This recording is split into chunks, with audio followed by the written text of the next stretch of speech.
is enough said.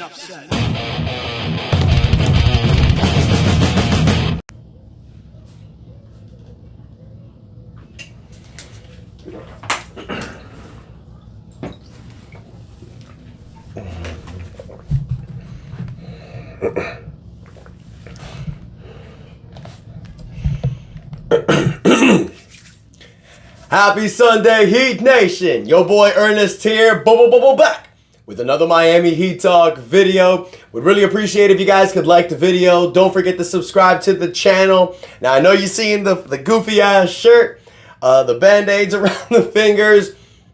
It's Sunday, guys. Sunday family day. I'm with my daughters. We're having a great time.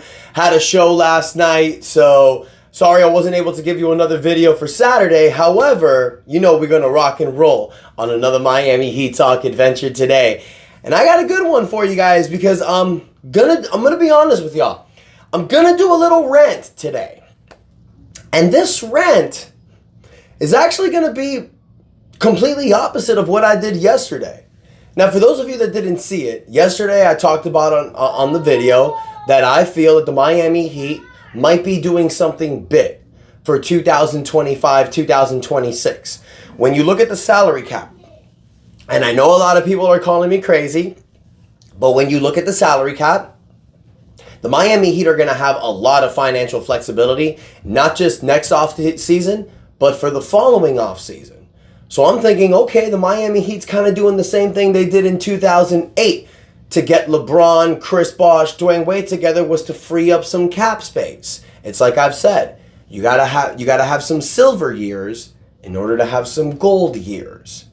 But then something happened yesterday that blew my mind. And honestly, y'all, I said this in the Miami Heat Roundtable a few weeks ago. Yesterday, it was reported that Tyus Jones signed with the Phoenix Suns on a 1-year, $3.3 million contract. Way lower than he was anticipated to get. And it's like I said at the beginning of free agency, you guys, this whole new NBA CBA, collective bargaining agreement, is going to change the way free agency goes. Because now teams can't just go over the salary cap willy-nilly. They have aprons to fall under.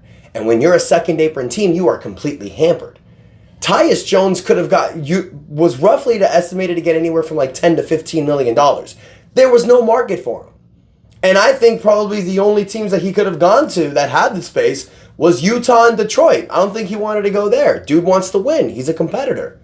So he ultimately took a $3.3 million contract with Phoenix as a bet on yourself and double down year. I've said this before. With this new CBA, you're going to see a lot of players take less money for 1 year so they can ball out and then next year hopefully get another contract. Teams are going to see how this new CBA is working, so next year they may prepare themselves better. But when I see something like that, this just tells me, why the hell didn't the Miami Heat pick up Tyus Jones? Well, there's a few reasons why. I'm glad you asked. I cut a video a few weeks ago about the Miami Heat potentially getting Tyus Jones. The Miami Heat have a $5.2 million mid-level exception that they could give Tyus Jones. But the Heat are $2 million under the second apron. So if they give Tyus Jones a contract, they would go over the second apron, putting themselves in financial hell. We've talked about it before, you guys, but I'm going to remind you every time. When you're a second apron team, you cannot aggregate players in a trade, which means you can't put multiple players in a trade. You lose your mid-level exception. You lose your biannual exception. Your first-round draft pick 7 years from the future gets frozen, which means you can't trade it. And you cannot sign buyout players in the middle of the season. When you're a first apron team, you can, but it can't be over the mid-level exception line. When you're a second apron team, that goes bye-bye. So that's why the Miami Heat didn't sign Tyus Jones, because they didn't want to put themselves in the second apron. But all they had to do to keep themselves under the second apron line and not sign and be able to get Tyus Jones was not re-sign THOMAS BRYANT. Oh my God. I'm going to read a report that was sent out by Barry Jackson yesterday, you guys. If you're a Miami Heat fan, you know who the hell Barry Jackson is. I'm going to read this and quote. Good Lord. While Tyus Jones ultimately took $3.3 million with the Suns, the Miami Heat couldn't do that and stay under the second apron. They could have not signed Kevin Love or Thomas Bryant. And hoped that a player like Jones would have taken well under market later, but they valued Kevin Love and Thomas Bryant. Miami Heat inquired about Tyus Jones before acquiring Terry Rozier. End quote. Yo, I remember when Miami Heat signed Thomas Bryant and Drew Smith, the first thing I said was, why the hell are you doing this now? There's no market for Thomas Bryant. You could have waited until after the moratorium period to pick up Thomas Bryant. There were so many players available. Malik Beasley, Tyus Jones. My God, just to name a few, there were so many other players that went for less money because there was no market. But the Heat brought back Thomas Bryant and Kevin Love immediately. Now, I understand Kevin Love. There probably was a market for Kevin Love.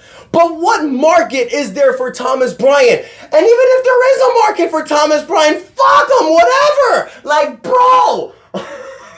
Orlando Robinson could have done what Thomas Bryant does. Like, bro, I give so much credit to this Miami Heat front office. I give so much credit to Pat Riley as the godfather. I'm that guy that rides with Pat Riley because I've been watching Pat Riley since '95. I know I cut a video yesterday saying that the Miami Heat may have a plan for next year in 2026, and all that may be true, but this was the dumbest crap I could imagine. Why? There was no reason in picking up some players. You could have left yourself with 13, 12 players. Give yourself some flexibility. I don't see a reason why we had to grab Thomas Bryant. But you know what, y'all? It is what it is. We cannot cry over spilled milk. In my opinion, this was a stupid decision by the Miami Heat front office to bring back Thomas Bryant so early, but there's nothing we can do about it now. We can trade him and make flexibility, but we can't trade him until December, so there's nothing we can do there. So Heat fans, I want to hear from you. Are you calling for Pat Riley's job because of this stupid mistake? Do you think it's time for Pat Riley to step down? Or do you still think Pat Riley has another trick up his sleeve and maybe something like this was just an oversight into the real plan of what Miami's trying to do? Let me know in the comments your thoughts, you guys. Don't forget to like the video. Do not forget to subscribe to the channel. Sorry about the language earlier, you guys, but good Lord, all we had to do to sign Tyus Jones was just not sign Thomas Bryant. Tyus Jones, you know, a floor general point guard like we need, who has one of the best assist to turnover ratios in the NBA. We could have had that guy, but he's not here. So let me know in the comments what you think, Heat Nation. Don't forget to like the video. Do not forget to subscribe to the channel. Let's stay positive. Let's stay happy, you guys. Remember, if you woke up today, that means it's a great day. You can accomplish anything. Keep a positive mindset. It really goes a long way. Hope you enjoy your Sunday, and that is enough said. Yeah, buddy. Peep the shirt.